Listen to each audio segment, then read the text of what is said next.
Hello guys, Chris here from Wrath of Cores. Now it's been a long time since we've done one of these videos, and it's basically the most powerful cards that you can get, or I believe at the moment are the most powerful cards in the game. So obviously this is a very useful video if you're starting out on untap, or if you ever buy cards and you're just trying to work out which ones are the ones that you really want to try and pull. So we're going to be going over about 25 cards over the current 3 sets, which is GVE, WAE and DVD. So starting with GVE,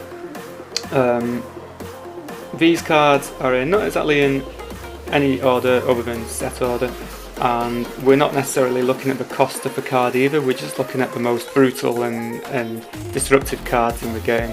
So without further ado, let's begin. So we're going to start with GVE. Now, a lot of you should know these anyway, but here we go. So, Angel of Purity is the first card. It's probably, I think it was the first royalty rare card ever created.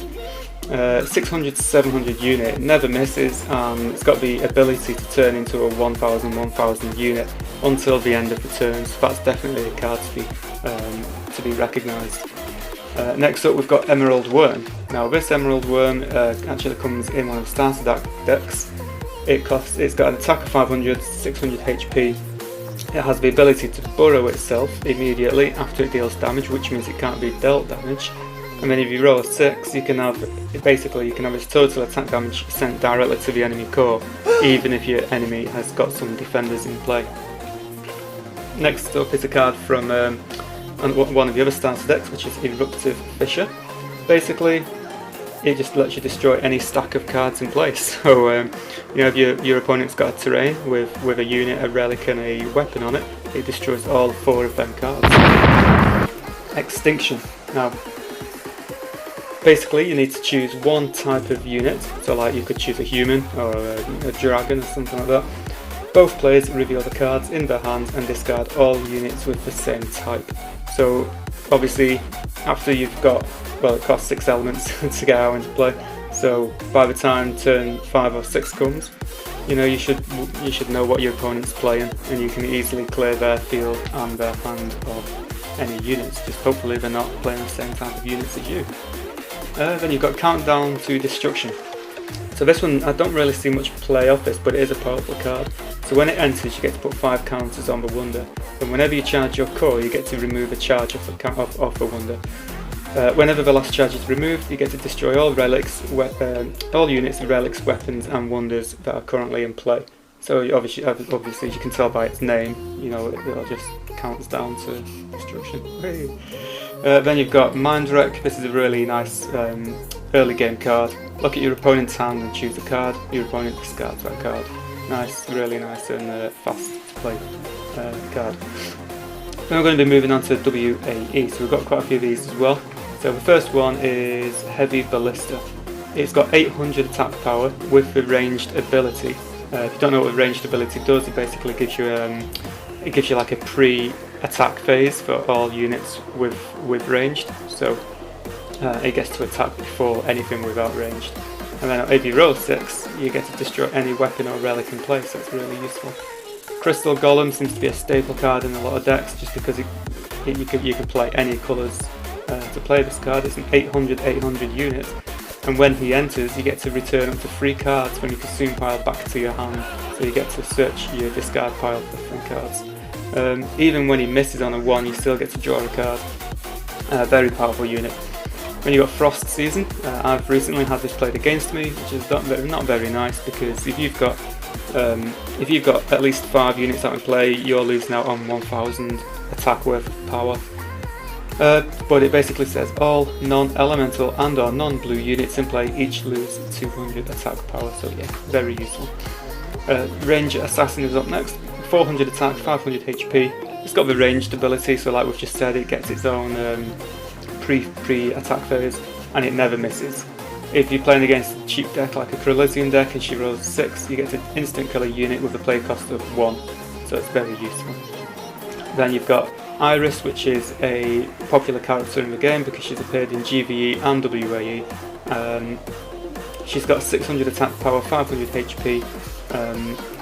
Basically, if you roll anything from a 4 upwards, it's going to be effective. So you deal on a 4 and a 5, she deals 400 damage to a unit which is not in battle this turn. And if you roll a 6, she deals 300 damage to all non-red units in play, so very popular. But also ties in with her weapon. She has her own dedicated weapon, which is Yurta, Staff of Iris. This is a royalty rare card, so obviously you've got to be careful when you're choosing. But the equipped unit gains 100 attack. If the unit is red, which Iris is, she gains plus 200 attack instead. If this is equipped to a named unit called Iris, increase her base attack by 50%, and her non-battle damage is doubled. So basically,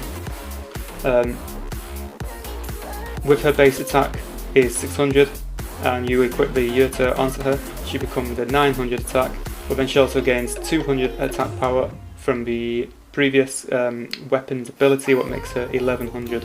And then obviously at the bottom when it says her non-battle damage is doubled, which basically means if she rolls a 4 to a 5, she deals 800 damage to a unit not in battle, and if you roll a 6, you deal 600 damage to all non-red units in play. So put Iris with Yurta and then she can very easily clear the board. Then you've got moving on to End of an Era, another royalty rare card. This action will always resolve and your opponent cannot use response cards this turn. Destroy all units, relics, weapons and wonders currently in play, then end the turn. Very, very powerful card.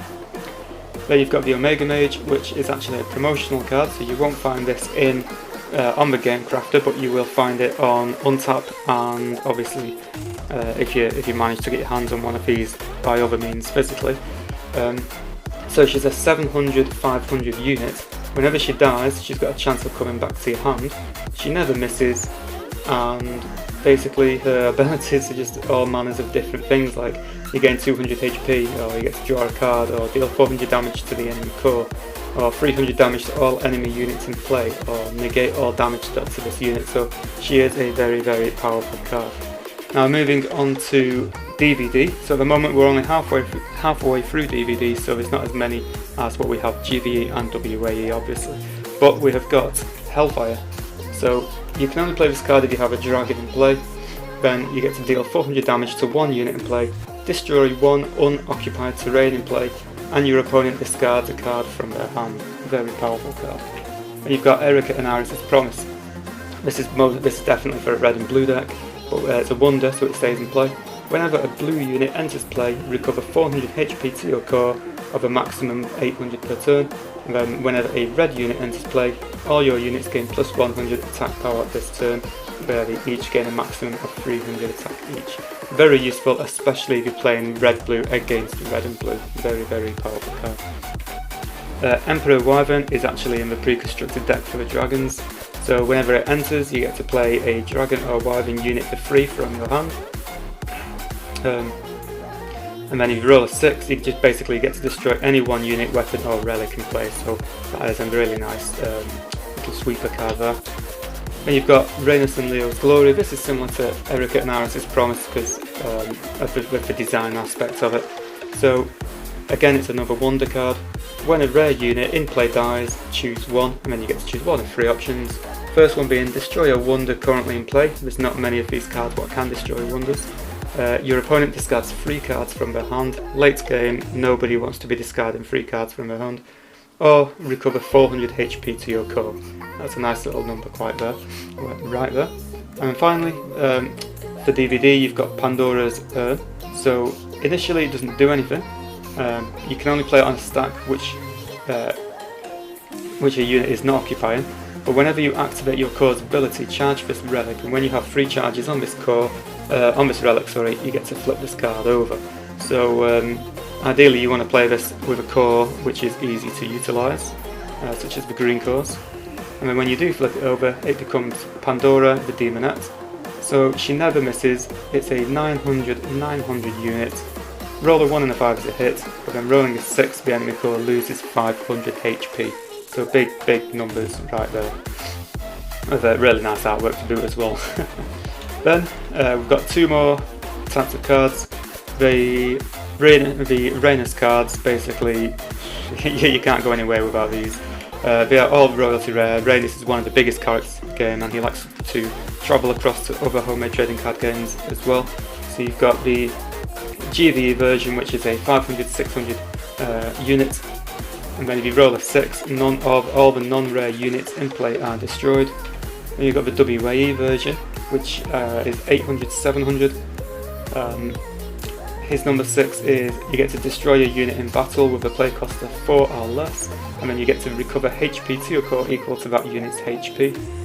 And then you've got the latest one, which is the Dragon Slayer, 800 attack, 800 HP.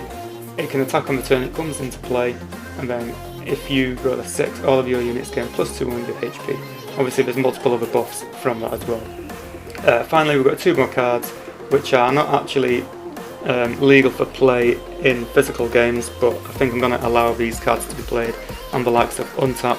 But they are 2 promotional cards which I've done as representatives from Sword Art Online. So you've got Lightning Flash Asuna. She costs 3 white, 3 red. When she enters play, this unit can attack on the turn she's played. She's an 800 unit, so very big figures right there. Misses on a 1, hits on a 2. The 3 is the unit gains 100 attacking HP, so she can become 9/9. On a 4, she gets to deal 400 damage to a unit and the enemy core. And then on a 5 and a 6, she hits, and then you get to instantly kill any unit in play. That unit contributes no damage in battle this turn. So very powerful abilities right there. The second SAO character we've got is Kono Yuki the Prayer. A little bit easier to play. She costs 2 black and 2 blue. She can attack on the same turn, just like Asuna can. Misses on a 1, hits on a 2. She's a 600 unit. On a 3, you may play a battle card for free from your hand. A 4 and a 5, she hits, and all of your units gain plus 200 HP. And then on a 6, you may immediately add or remove a unit that is not attacking or defending to the battle, and then you get to roll its die ASAP. So if you've made a bad judgment call and you've decided to not put a unit into battle, or your opponent has just played like an attack buff or a health buff, what's going to hinder your battle, then she can throw in an extra unit what you've decided to not put in battle, and just to chuck them straight into battle to pull you out of the crap. Anyway guys, that's 25 cards already, 12 minutes long. So I'm going to cut this video here. Let me know which card was your favourite. If you've got any, if you know of any more cards what should be on the list, make sure you post them in the comments below.